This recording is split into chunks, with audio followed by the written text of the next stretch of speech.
And త్వరలో ఒక reality show రాబోతుంది Bigg Boss season 10. So maybe ఏమన్నా వెళ్ళే ఛాన్స్ ఉందా మేడం? నో వెళ్ళేది కాదు, చూసేది కూడా లేదు. I don't watch. నేను బిగ్ బాస్ ఫాలో కూడా అవ్వను, చూడడం కూడా లేదు. ఎప్పుడు నేను స్కూల్లో ఉన్నప్పుడు హిందీ బిగ్ బాస్ స్టార్ట్ అయింది. అప్పుడు కూడా నా క్లాస్మేట్స్ అందరూ ఓ big boss big boss, school అవ్వగానే నేను ఇంటికి వెళ్ళి స్నానం చేసి తొందరగా హోంవర్క్ చేసి బిగ్ బాస్ చూస్తాను అనేవాళ్ళు. నేను ఆ టైంలో కూడా నాకు ఆ కాన్సెప్ట్ అర్థం కాలేదు.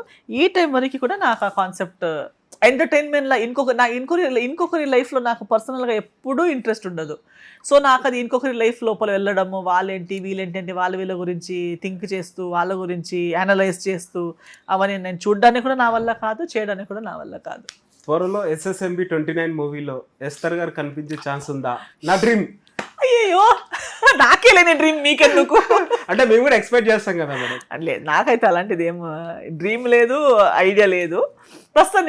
ఇప్పుడు దాకా అయితే అది లేదు. బట్ అదర్ దెన్ దాట్ చాలా మంచి ఇంట్రెస్టింగ్ సబ్జెక్ట్స్ ప్రాజెక్ట్స్ చేస్తున్నాను. తెలుగులో అండ్ కన్నడలో మంచి ప్రాజెక్ట్స్ చేస్తున్నాను.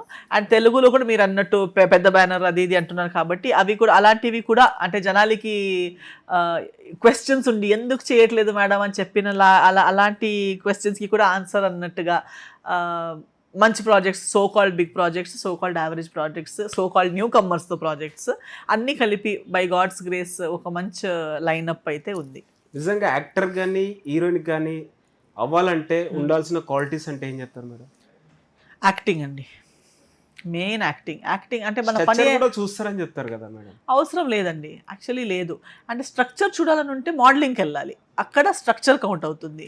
యాక్టర్కి మెయిన్ నటన అంటే నటుడికి బాడీ ఎక్కడ వస్తుంది? యాక్చువల్లీ ఇంత నటన అంటే ఇంత.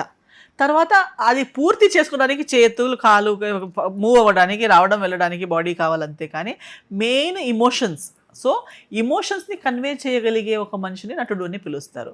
ఈ బాడీ అనేది ఎక్కడ వచ్చిందంటే కొన్ని సీన్స్ వరకు, ఇప్పుడు గ్లామరస్ రోల్స్ వచ్చినప్పుడు లేదా ఒక సర్టన్ కాస్ట్, ఇప్పుడు అలా ఉంటే పాత యాక్టర్స్ ఎవరు యాక్టర్సే అవ్వకూడదు కదా. అయితే పాత హీరోయిన్స్లా ఉండకూడదు, హీరోస్గా అవ్వకూడదు. వాళ్ళందరూ ఎలా హీరోయిన్స్ అవ్వరు? ఇండస్ట్రీ అనే కట్టిన వాళ్ళకి ఎక్కడ ఏం ఫిజిక్ ఉండింది, ఎవరికి 6 ప్యాక్ ఉండింది, ఎవరికి సైజ్ 0 ఉండింది. అందరూ మామూలు మనుషులలాగే ఉండేవాళ్ళు, మామూలు ఫుడ్డే తినేవాళ్ళు. లావుగానా సన్నగానా బక్కగానా వారు న్యాచురల్గా ఎలా ఉన్నారో అలాగే ఉండేవారు. వాళ్ళు బాడీ ఎలా ఉండి దాన్ని బట్టి వాళ్ళ కెరియర్ ఎప్పుడు షేపప్ కాలేదు.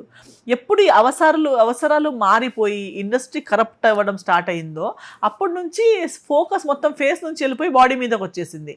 ఫేస్లో ఆఫర్ చేయడానికి ఏమీ లేనప్పుడు ఎక్కడో ఒక చోట వేరేదో చూపించి టైంపాస్ చేద్దాం అన్నప్పుడు బాడీ, చేతులు, కాళ్ళు, నేవలు, క్లీవేజ్ అని స్టార్ట్ అయింది. బట్ యాక్చువల్లీ నేవల్ క్లీవేజ్ చూపించని టైంలో ఎవరికి బాడీ కావాల్సింది? బాలీవుడ్ సినిమాల్లో కూడా ఇంతవరకు ఫుల్ స్లీవ్స్ వేసుకుని సినిమా చేసేవారు. మధుబాల గారు కానీ మీనా కుమారి గారు కానీ ఎవరు బాడీ చూపించారు? ఎవరు స్లిమ్గా ఉన్నారు? Never it was counted. ఎప్పుడు ఇక్కడ ఎబిలిటీ తగ్గుతుందో, ఇక్కడది ఎబిలిటీ మైనస్ అయినప్పుడు కెమెరా ఇంకా వెతుకుతుంది, ఇంకా వేరే ఏం చూపించవచ్చు, యాక్టింగ్ ఎలాగో లేదు, ఓకే పోన్లే